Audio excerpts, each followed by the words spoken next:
Hoy es el cumpleaños de la Iglesia. Este es el día fulgurante, más hermoso de todo ese ciclo litúrgico que paso a paso hemos ido siguiendo. Hoy es Pentecostés. Hoy se corona la Pascua. Hoy el Cristo glorificado se perpetúa en un pueblo que lo quiera seguir. Cristo vive, hoy más que nunca, en Pentecostés. Este podía ser el título de esta homilía: Pentecostés, cumpleaños de la Iglesia. Y como buenos hijos de la Iglesia, en el cumpleaños de nuestra Madre, alegrémonos con la alegría de un hogar donde se celebra festivo el cumpleaños de la reina del hogar. Hoy es el cumpleaños de la Iglesia. Y voy a tratar de desarrollar mi pensamiento en estas tres ideas. Primero, la Iglesia es siempre acontecimiento. Segundo, el Espíritu de Dios es el que hace de la Iglesia una nueva creación. Y tercero, el Espíritu Santo, renovación del mundo actual. En primer lugar, digo que la Iglesia es acontecimiento, es noticia. Han pasado 20 siglos desde el hecho que se ha leído en el libro de los Hechos de los Apóstoles, y así como aquel primer día en que el ruido de un huracán y una lluvia de lenguas de fuego cayó sobre Jerusalén y atrajo a todos los peregrinos que en Jerusalén estaban para la fiesta de Pentecostés, venidos de todos los rincones del mundo conocido. Ahora también la Iglesia sigue siendo noticia, acontecimiento. Siempre es acontecimiento que atrae a los hombres a escuchar las maravillas del Señor y a denunciar desde su posición evangélica, seguidora fiel de Cristo, el pecado del mundo donde quiera que se encuentre. Por eso siempre es noticia, porque siempre los hombres necesitamos oír las maravillas de Dios, y siempre los hombres, sobre todo los más pobres, los más sufridos, los que parece que viven sin esperanza, tienen necesidad de oír esa voz del Espíritu que alienta las esperanzas y que denuncia las injusticias que los oprimen. ¿Quién me iba a decir que hoy, en este Pentecostés de 1978, iba a funcionar como el huracán de Jerusalén, atrayendo la atención de todo mi querido auditorio, precisamente la Corte Suprema de Justicia, con su despliegue en la publicidad a toda la República, ha hecho interesante este día de Pentecostés en la Catedral de San Salvador. Yo sé que es grande la expectativa. ¿Qué va a decir el arzobispo ante el emplazamiento de la Corte Suprema de Justicia? Por de pronto quiero decirles que la Suprema Corte ha sido hoy el signo de Dios para atraer la atención del pueblo, y que le está sirviendo como el huracán y las llamas de Pentecostés para hacer interesante la noticia eterna que es la Iglesia. Siempre será Pentecostés en la iglesia.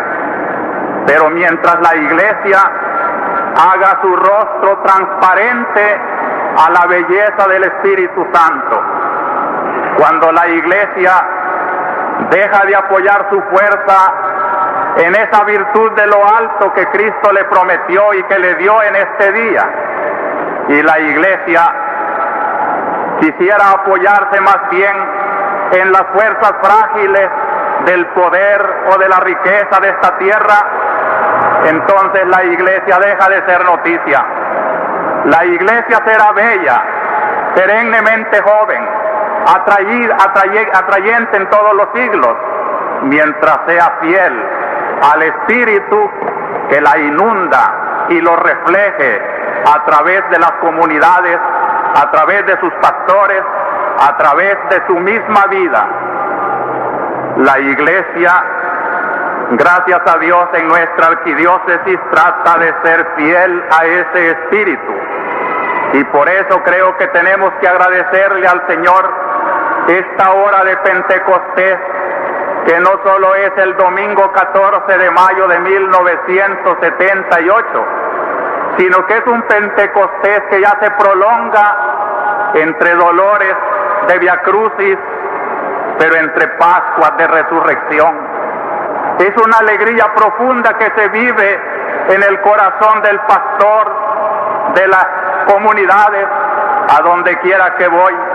Pentecostés transpira en nuestra arquidiócesis.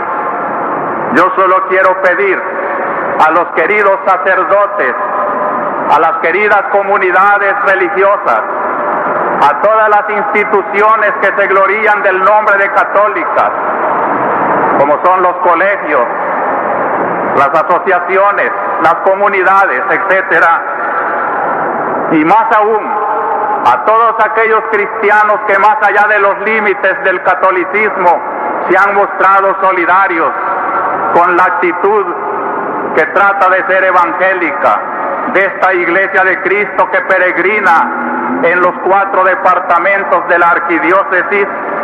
Quiero decirles, hermanos católicos y cristianos, tratemos de ser fieles al Espíritu, tratemos de ser el reflejo inmaculado del Espíritu Santo, tratemos de ser eso ante todo: esperanza en el Espíritu de Dios, fidelidad a la santidad del Espíritu que inunda este reino de Dios en la tierra. Yo felicito a todos aquellos pastores, catequistas, celebradores de la palabra, comunidades, etcétera, que están colaborando con el Espíritu de Dios para renovar cada día más la belleza de la arquidiócesis, con el rostro genuinamente reflejando la hermosura, la luz, el fuego, el viento, el huracán del Espíritu Santo. Pero en segundo lugar, yo digo, el Espíritu es el que hace que esta iglesia sea una nueva creación. Fijémonos ahora en el pasaje evangélico. Cristo resucitado el mismo día de la Pascua, en la noche, se abre puerta en el cenáculo y ya está en medio de sus discípulos que, tímidos por miedo a los judíos, por miedo a la persecución, están escondidos. Y Cristo les dice con la serenidad de una vida que ya no tiene ocaso: paz a vosotros. Y en un gesto solemne que nos evoca la primera página de la Biblia, cuando Dios creó al hombre a su imagen y semejanza, que sopló sobre el barro de la tierra para darle espíritu de vida, Cristo, que es hombre y es Dios, sopla, alienta sobre el rostro de sus apóstoles. Se diría que es el Creador, creando en el barro de la carne humana una nueva creación. Así como mi Padre me envía, así os envío yo. Recibid el Espíritu Santo. quienes perdonareis los pecados les quedan perdonados, y a quienes los retuviereis les quedan retenidos. Como Adán, cuando despertó del primer sueño que ha tenido un hombre y ve reflejarse en todo su ser el soplo de Dios, que lo hace comprender con inteligencia la maravilla de la creación, y debió de caer de rodillas para adorar el primer gesto del hombre de rodillas ante Dios.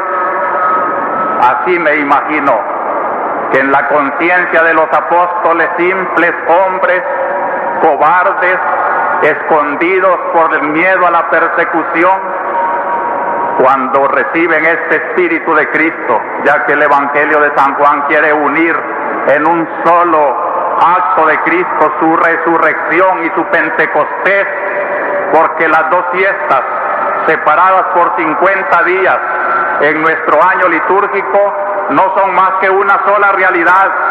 Es la glorificación de Cristo, es el hombre Dios que está convertido en un creador para crear de aquellos apóstoles el origen de una nueva creación. Así se entiende que aquellos apóstoles, como un nuevo Adán, no con la simple vida de la naturaleza que le dio el Creador, sino con la vida del Espíritu Santo, que es vida de Dios traída a su iglesia, abren atónitos sus ojos y se sienten omnipotentes, casi como Dios. En sus manos la misión de Cristo de ir por todo el mundo, en sus manos el poder de Dios para perdonar, en las manos de la iglesia la Pascua florida para hacer de ese sector del mundo que se llama la iglesia la irradiación de la vida de Dios a toda la humanidad, el germen, el fermento, la luz, la levadura que Cristo comparaba a su iglesia en medio del mundo. Allí queda creado. Esta es la creación de la Pascua. Por eso Pentecostés es el cumpleaños de la iglesia, porque este día nació la iglesia. La iglesia es el grupo de hombres creyentes en Cristo que reciben el Espíritu de Cristo, que reciben ese soplo omnipotente del Mesías, del Redentor, para convertir a todo su pueblo en Redentor y Mesías. Todos nosotros, queridos cristianos, somos la creación nueva. El mundo ya no se renueva sin nosotros, y nosotros somos los responsables de la renovación del mundo.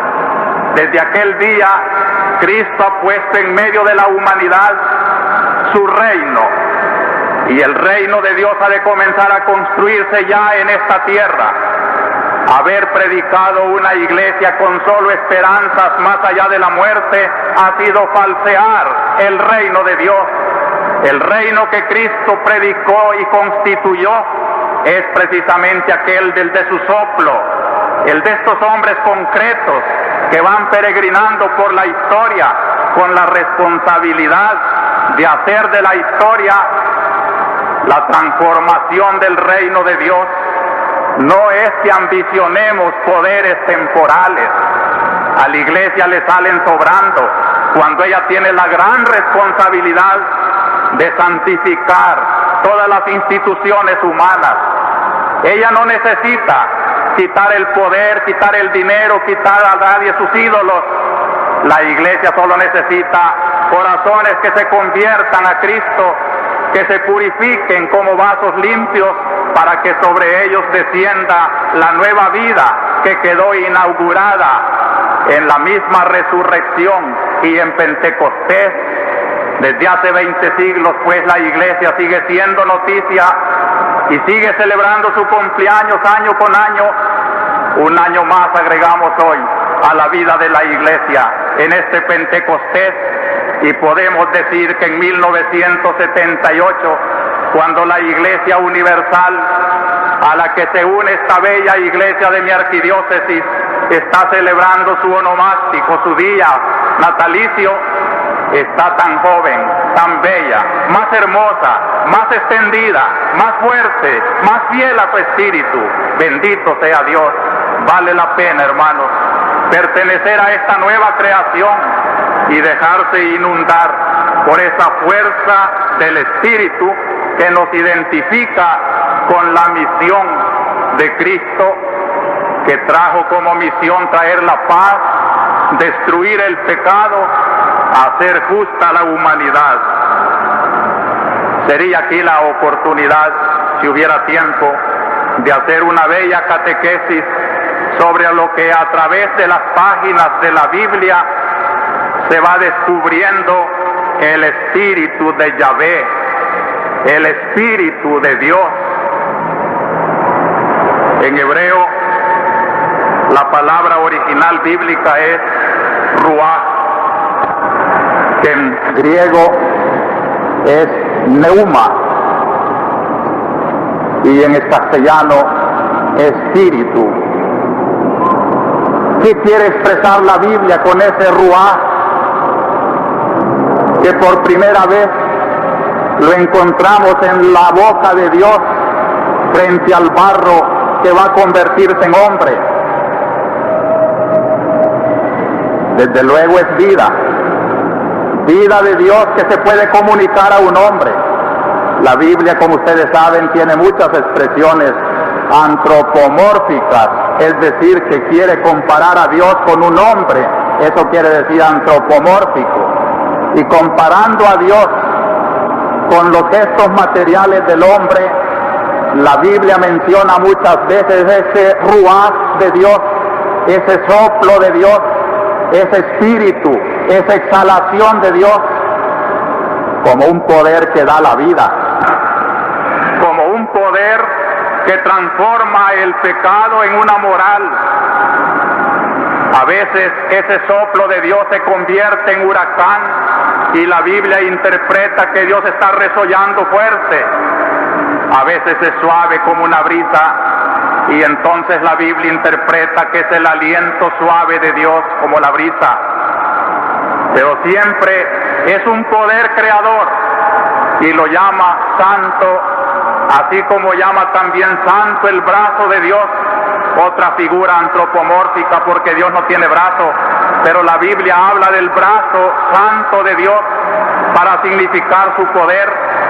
Así dice también el espíritu, el ruach, el neuma, el aliento santo de Dios, como una emanación de Dios en el orden natural, y cuando Cristo vino lo eleva al orden sobrenatural. Y toda la literatura del Nuevo Testamento, trayendo toda esa herencia del Espíritu de Dios, lo eleva hasta la gran revelación de Cristo, que nos dijo que el Espíritu de Dios no es simplemente un resuello de Dios, sino que es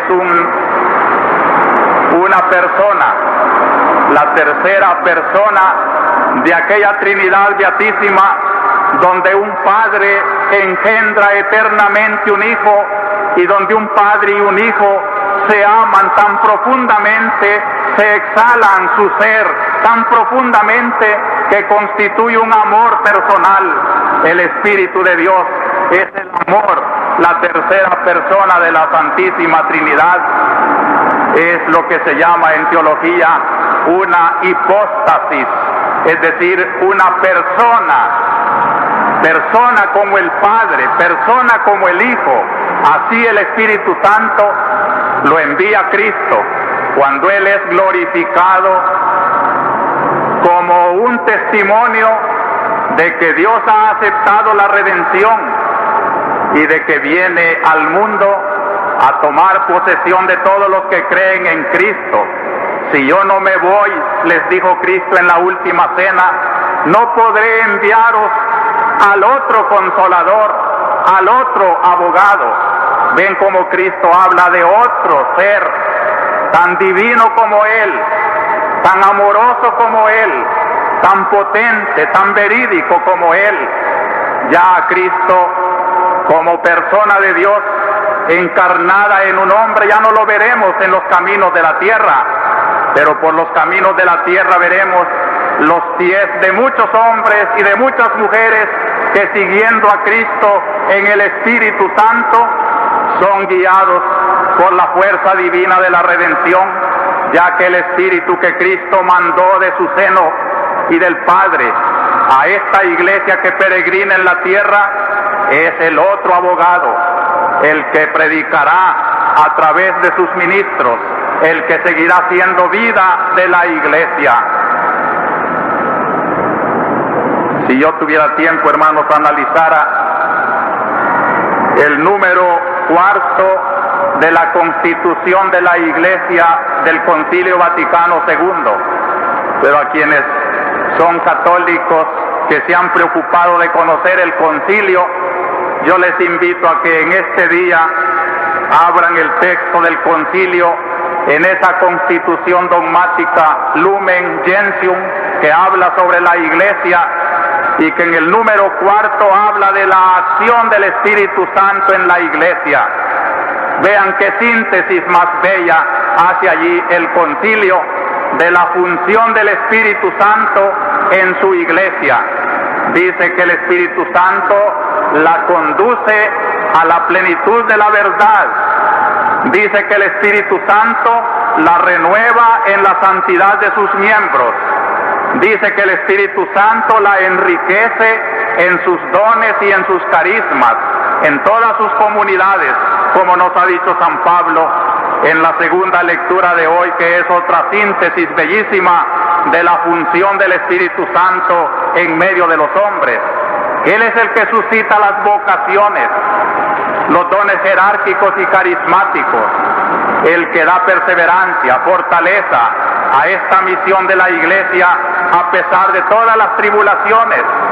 Por eso en este día del cumpleaños de la Iglesia hemos de implorar mucho la fuerza del Espíritu para que esta Iglesia, concretamente en la Arquidiócesis de San Salvador, tenga muchos sacerdotes, religiosos, religiosas, catequistas, seglares comprometidos, comunidades que de veras se dejen conducir por la fuerza del Espíritu Santo. Pero baste cuanto se ha dicho para que quede bien claro en nuestra fe y en nuestra esperanza, en nuestra alegría pascual, que nosotros tenemos la dicha de pertenecer a esta Iglesia que es en medio del mundo el signo eficaz de una nueva creación.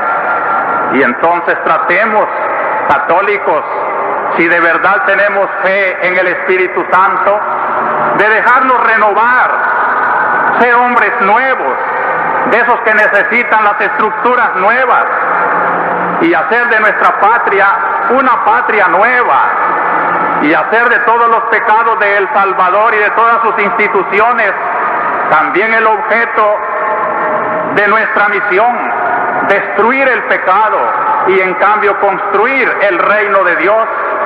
Si de veras somos el pueblo que ha invadido el Espíritu Santo, y en El Salvador tiene que ser el católico salvadoreño un germen de renovación, si la Iglesia es la depositaria de aquel soplo creador del Redentor para hacer de todos sus seguidores liberadores auténticos de la verdadera libertad del pecado y para la verdadera promoción de la vida en gracia de Dios, a ser hijos de Dios, ciudadanos del cielo, no permitamos que este país tan gloriosamente llamado el del divino Salvador, si así se podría llamar todo el mundo, porque todo el mundo que cree en Cristo es una prolongación de su divina salvación, pero nosotros salvadoreños con mayor empeño hagamos de nuestro bautismo, de nuestro compromiso, de nuestro evangelio, verdaderamente una promesa fiel, a pesar de todo, de que hemos de trabajar impulsados por el Espíritu. Lo sentimos todos, pero no todos somos fieles a Él. Sentimos que nos reprocha nuestras cobardías, pero no somos capaces de superar esas cobardías. Sentimos que sopla fuertemente para hacernos más valientes y somos cobardes y hasta traidores y mentimos cuando Él es el Espíritu de la verdad no debían llamarse cristianos. Aquellos que han recibido el Espíritu Santo y lo están tratando a bofetadas, porque solo viven de la mentira, de la injusticia, de la calumnia, de la violencia y de todo aquello que es reprimir la vida del Espíritu. Ojalá nuestra iglesia fuera de veras la nueva creación en medio de todas las circunstancias de nuestra historia.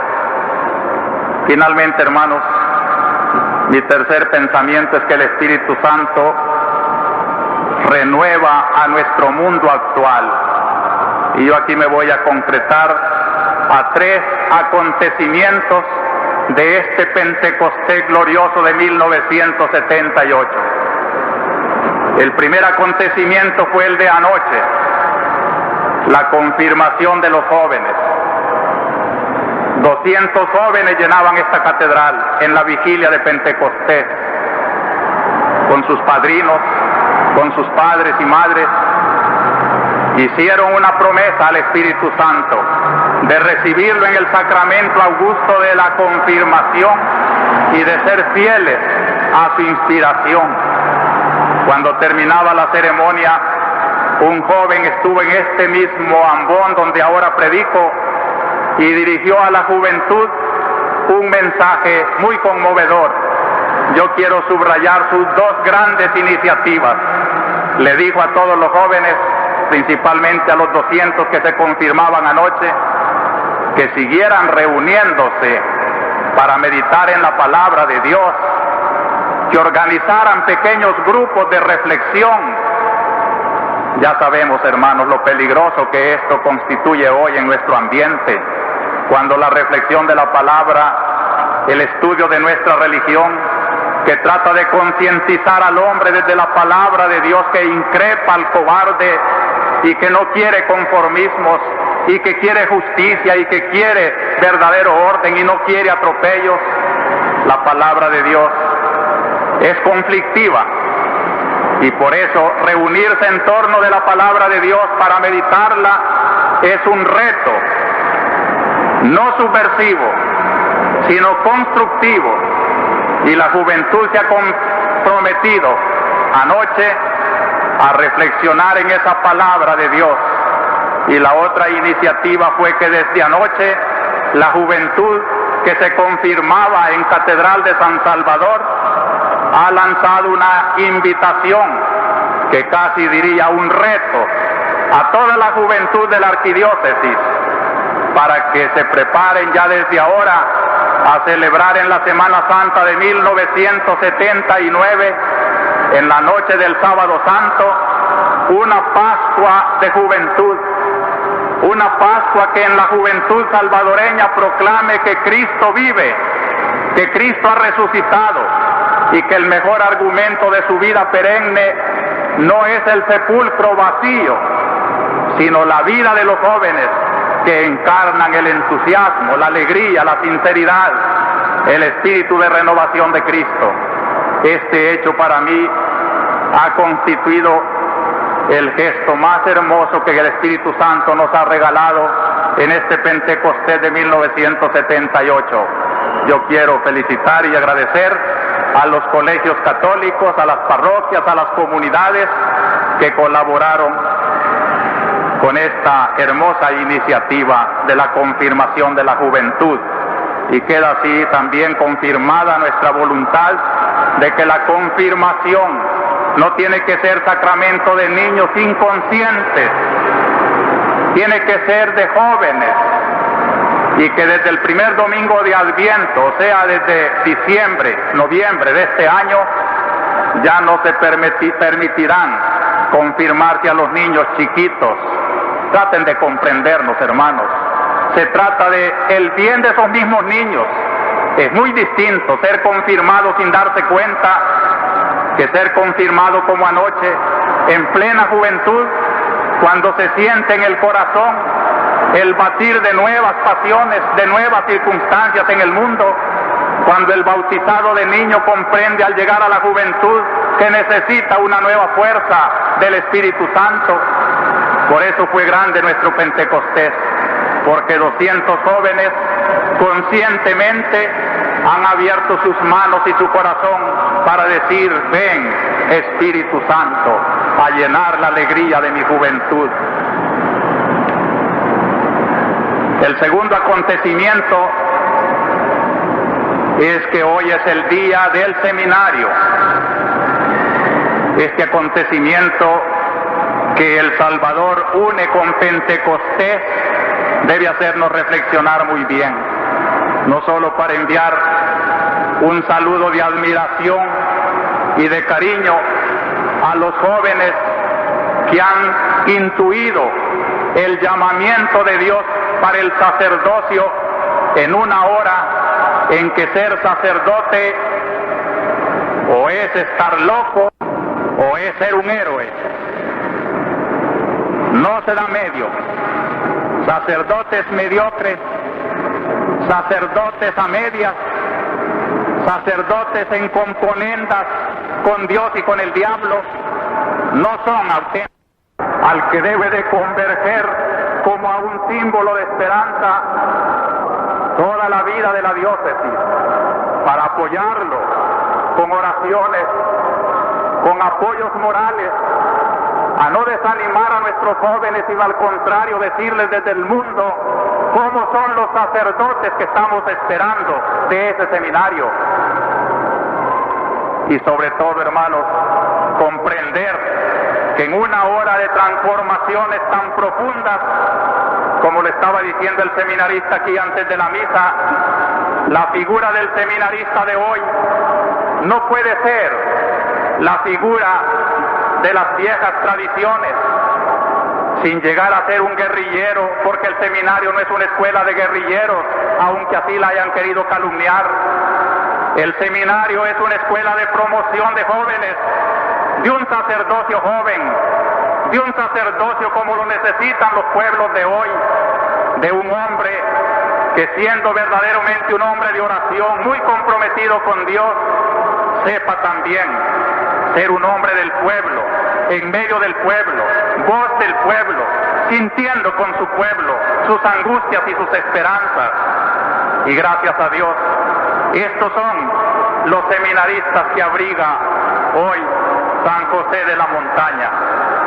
Y también, hermanos, no olvidemos que la condición humilde de las familias de donde procede la mayoría de las vocaciones necesita la comprensión, no la limosna, sino la responsabilidad de que es todo el pueblo de Dios el que necesita esos sacerdotes, y que si hay familias que, aunque muy pobres, han dado a su propio hijo para el sacerdocio, justo es que otras familias a las que Dios no les ha querido dar una vocación sepan hacer suyo ese honor, ayudando generosamente al seminario. Hoy, hermanos, cuando el pretender ser sacerdote encuentra tantos obstáculos y no encuentra la facilidad económica, no importa. Nuestra fuerza está en el Espíritu Santo, que sabrá suscitar en el pueblo generoso la ayuda que está haciendo posible mantener un seminario repleto de vocaciones. Yo quiero hacer honor aquí y felicitar al equipo de jóvenes sacerdotes que, representando a la Iglesia de todo El Salvador, están formando con mucha seriedad a estos jóvenes. Yo quisiera que el pueblo los conociera para que tuviera una idea exacta de que esos sacerdotes que forman a nuestro futuro clero no tienen nada de esas falsas acusaciones que muchas veces quieren desprestigiar la obra del seminario. Quiero también tributar en este marco del seminario un voto de admiración y de gratitud profunda a aquella figura inolvidable que se nos fue, el padre Ladislao Segura, pero que el seminario, en un gesto de agradecimiento entrañable, recogió su cadáver para guardarlo junto al Santísimo Sacramento y a la Virgen, donde los seminaristas oran. Allí estará siempre en oración el cadáver de un hombre que consumió diríamos toda su existencia sacerdotal, oculta como la violeta al servicio de este apostolado al que me estoy refiriendo. Y finalmente, hermanos, un tercer acontecimiento de este Pentecostés es una proclamación evangélica de la justicia en medio de las realidades de nuestro país. Hace 15 días, en este mismo lugar, yo expresaba textualmente estas palabras: hermanos, no podemos olvidar que un grupo de abogados lucha por una amnistía y publica sus razones que le han movido a pedir esta gracia en favor de tantos que perecen en las cárceles. Estos abogados denuncian también anomalías en el procedimiento de la Cámara Primera de lo Penal, donde el juez no permite a los abogados entrar con sus defendidos, mientras que se permite a la Guardia Nacional una presencia que atemoriza al reo, que muchas veces lleva las marcas evidentes de la tortura.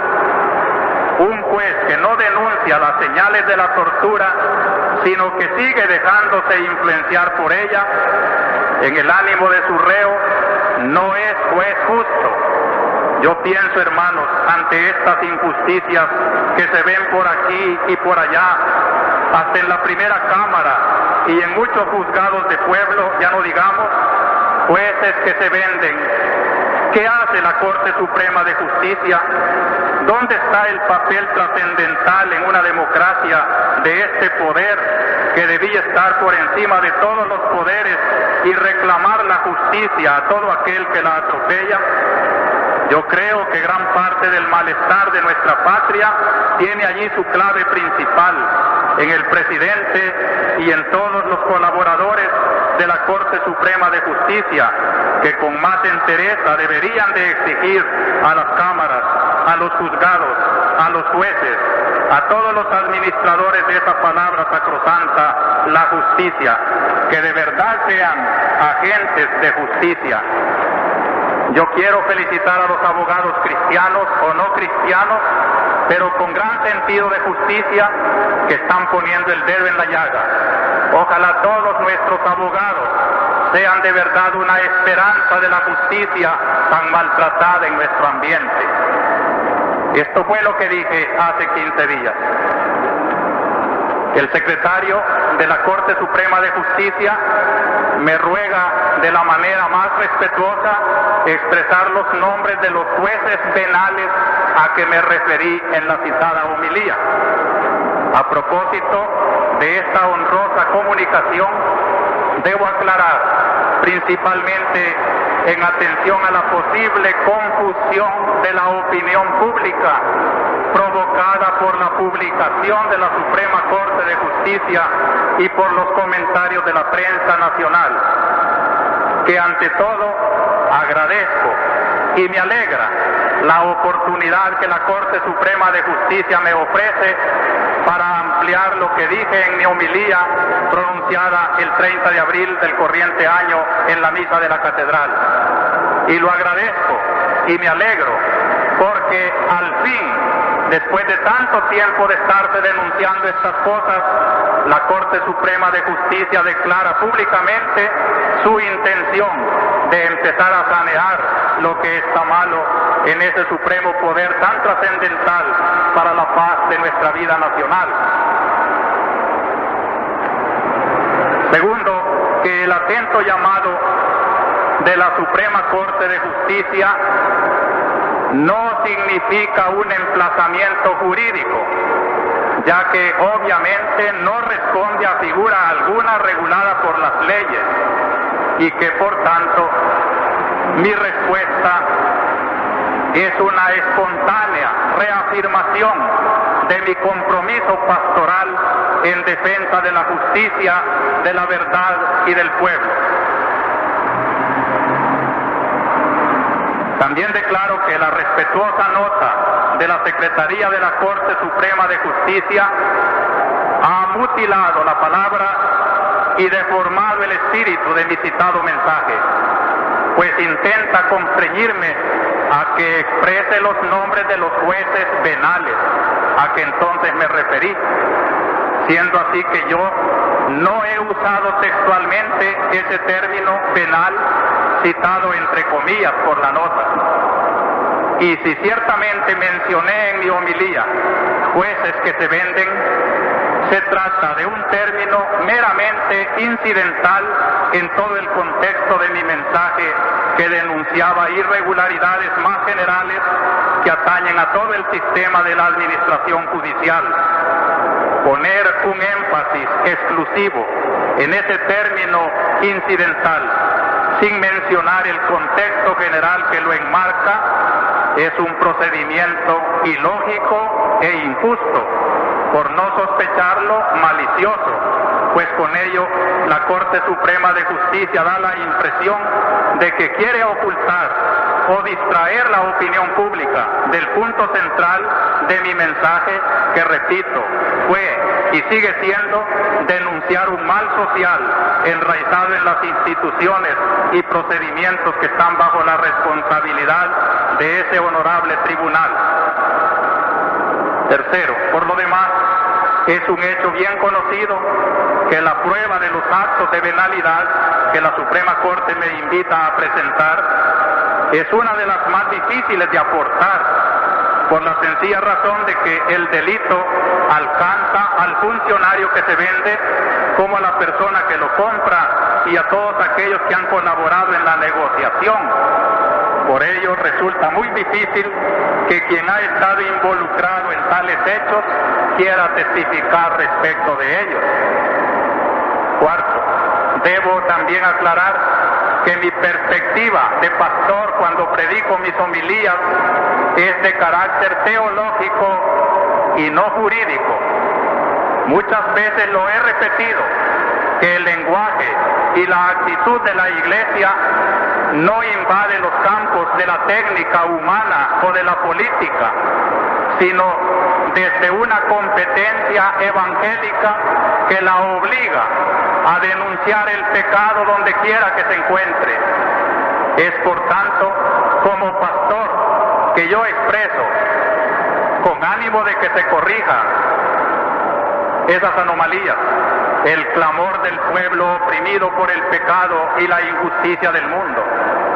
A la Corte Suprema de Justicia toca, como institución que en una auténtica democracia debe vigilar el cumplimiento de las leyes y denunciar el abuso de los demás poderes del Estado, proceder al enjuiciamiento de la ley y deducir las responsabilidades correspondientes, como lo expresa con elocuencia la nota que de ella tuve el honor de recibir.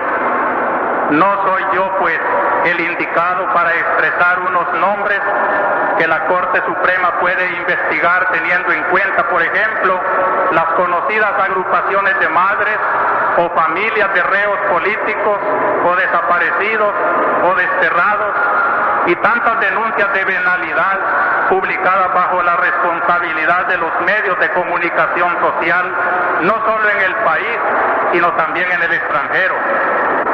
Por lo demás, el concepto de venalidad, creo que por lo menos desde mi perspectiva teológica, lo llena cualquier funcionario que recibe del pueblo un salario para que administre justicia y en cambio se hace cómplice de la injusticia estimulado por complacencias pecaminosas.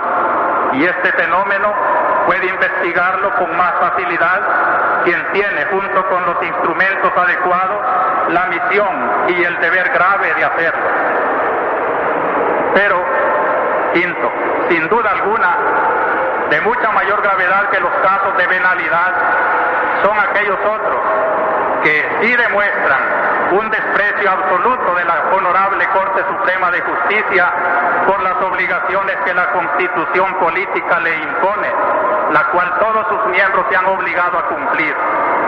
Esa Honorable Corte no ha remediado estas situaciones tan contrarias a las libertades públicas y a los derechos humanos, cuya defensa constituye su más alta misión. Tenemos pues que los derechos fundamentales del hombre salvadoreño son pisoteados día a día sin que ninguna institución denuncie los atropellos y proceda sincera y efectivamente a un saneamiento en los procedimientos. Se consagra que, artículo 8 de los derechos humanos, toda persona tiene derecho a un recurso efectivo ante los tribunales nacionales competentes que la ampare contra actos que violen sus derechos fundamentales reconocidos por la Constitución o por la ley. Concretamente en nuestro país, el artículo 164 de nuestra Constitución dice: toda persona tiene derecho al habeas corpus ante la Corte Suprema de Justicia o cámaras de segunda instancia cuando cualquier autoridad o individuo restrinja ilegalmente su libertad. Varios jueces ejecutores, en actitud honesta y valiente, han informado a la Corte Suprema de Justicia sobre las imposibilidades que se encuentran en los cuerpos de seguridad para llevar a cabo su sagrada misión constitucional. Reza la Constitución política en el artículo 164. Ninguna persona puede ser privada de su libertad, de su vida, ni de su propiedad o posesión, sin ser previamente oída y vencida en juicio con arreglo a las leyes, ni puede ser enjuiciada 2 veces por la misma causa. Cabe señalar, y esta situación ha sido para mí especialmente dolorosa, que hemos recibido a tantas madres y esposas de personas que se encuentran desaparecidas, algunos desde acontecimientos que son del dominio de todos los salvadoreños, otros en situaciones bien especiales que hacen presumir la intención con que se dan estos desaparecimientos. Varias madres, esposas e hijos que de extremo a extremo en todo el territorio han recorrido el triste calvario de la búsqueda de aquel ser querido sin encontrar absolutamente ninguna respuesta. Nos consta que existen cerca de 80 familias con algún miembro que ha sido capturado sin que hasta hoy hayan sido consignados a ningún tribunal. Manifiesto ante esta gravísima situación que día a día rasga dolorosamente el corazón de estas madres, esposas e hijos, una sola máxima del artículo 9 de la Declaración de los Derechos Humanos: nadie podrá ser arbitrariamente detenido, preso ni desterrado. Reza la Declaración Universal de los Derechos Humanos, artículo 13. Toda persona tiene derecho a salir de cualquier país, incluso del propio, y a regresar a su país. Recuerdo también este derecho contemplado en la Constitución que protege a todos aquellos salvadoreños que se encuentran en angustioso exilio. Artículo 154 de la Constitución: no se podrá expatriar a ningún salvadoreño, ni prohibírsele la entrada en el territorio de la República, ni negársele pasaporte para su regreso u otros documentos de identificación. Se declara esto oficialmente y por otro lado no se escucha la denuncia de aquellos salvadoreños que no pueden ingresar al país. Toda persona tiene derecho a dirigir sus peticiones por escrito de manera decorosa a las autoridades legalmente establecidas, a que se le resuelvan y a que se les haga saber lo resuelto. Artículo 162 de la Constitución. No podemos olvidar entonces que varios abogados, así como algunos ciudadanos en el ejercicio de sus derechos, han presentado respectivamente una petición de amnistía para todas aquellas personas involucradas en los acontecimientos de San Pedro Perulapán y un recurso de inconstitucionalidad de la Ley de Defensa y Garantía del Orden Público. Hasta este momento, después de varias semanas desde su presentación, no hemos escuchado ninguna resolución por parte de quienes compete dictarla. La prensa ha divulgado varias situaciones anómalas que dejan un tremendo malestar en el pueblo. Se denuncia a funcionarios administrativos y judiciales, y a pesar de que estas posibles irregularidades son del dominio público, no hemos notado un interés delicado y justo por parte de las autoridades competentes. No es mi intención especificar detalles acerca de estos hechos. Estoy convencido que si verdaderamente existiera un interés social en el manejo de la cosa pública, los hechos serían investigados exhaustivamente con el fin de lograr un verdadero y auténtico bienestar social, así como sentar precedentes. F. Tanto la Declaración Universal de los Derechos Humanos como nuestra ley fundamental, como lo he dicho, consagran el sagrado derecho a la libertad, el que ha sido violentado de diversas formas. Ningún poder, autoridad o funcionario podrá dictar órdenes de detención o prisión si no es de conformidad con la ley, y estas órdenes deberán ser siempre escritas. Contrariamente, hay personas que son capturadas por los cuerpos de seguridad y puestos a la orden del tribunal después de transcurridos más de 8 días sin observar las prescripciones constitucionales. Personas que han sido detenidas ilegalmente y retenidas en los cuerpos de seguridad hasta por más de 30 días. Estas situaciones son del dominio público, vertidas en noticias periodísticas y en ocasiones dolorosas, como las sucedidas en Aguilares, El Paisnal, San Pedro Perulapán, San Marcos Lempa. Ante esto, de conformidad con articulados de la Constitución y de la ley penal, sé perfectamente que hay términos legales que tienen obligación de cumplir los cuerpos de seguridad para consignar a los reos que custodian, y que existen disposiciones penales para que esa custodia no sea violenta, atemorizadora para la persona detenida. ¿Y cuántos reos no han sido presentados ante los tribunales con evidentes marcas y señales de malos tratamientos? G. Los obreros, de conformidad al artículo 191 de nuestra Constitución, tienen el derecho de asociarse libremente para la defensa de sus respectivos intereses formando sindicatos. Este principio, a fundar sindicatos y a sindicarse para la defensa de sus intereses, artículo 23 y 4 de los derechos humanos, es vulnerado en diversas formas, desde el hecho de restringir la libertad de dirigentes obreros hasta otorgar sutilmente prebendas y concesiones a aquellos laborantes que rechacen la organización sindical. Ya no digamos el derecho que tienen los trabajadores a la huelga, artículo 192 de la Constitución Política. Esta medida, utilizada en caso extremo por el obrero salvadoreño, ha sido reprimida y tergiversada a mansalva. Se dice que la mayoría de las huelgas son subversivas, que obedecen a consignas internacionales, a pesar de que como medida legal son puestas en práctica por el trabajador para defender contratos colectivos de trabajo, salarios, días de vacaciones reconocidos en la ley laboral y para proteger sus intereses profesionales. Conforme a la Declaración Universal de los Derechos Humanos y a nuestra Carta Magna, la sindicalización está consagrada como un derecho social. Es imposible entonces entender todas las inconveniencias, trabas y obstáculos pormenorizados que se le presentan al jornalero agrícola para lograr la práctica de esa facultad elemental. Sexto, finalmente, ante todas estas situaciones del dominio público, nos parece que el Poder Judicial generalmente se ha replegado en su intervención, la que, como manifesté en la homilía aludida, es básica e importante. ¿Dónde está, pregunté entonces, el papel trascendental de en una democracia de este poder que debería velar y reclamar justicia a todo aquel que la atropella? Esta denuncia, que se inspira en un positivo animus corrigendi y no en un mal espíritu de maledicencia, la creo un deber hacerla en mi condición de pastor del pueblo que sufre la injusticia.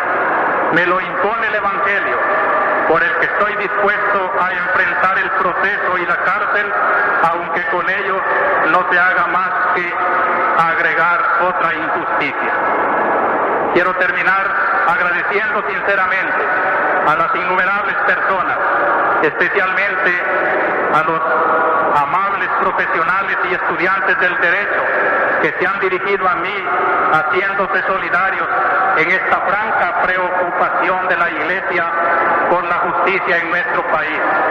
Lo agradezco sobre todo porque esta colaboración es una positiva construcción de la paz. Pues esta Iglesia, hermanos, del Espíritu Santo, viene proclamando desde los lejanos tiempos del profeta Isaías y hoy lo repite con la renovada juventud de este Pentecostés de 1978, en medio de la dramática realidad de nuestro pueblo, que la paz solo puede ser el producto de la justicia. Opus Justitiae Pax. Isaías 22:17. Proclamemos ahora nuestra fe.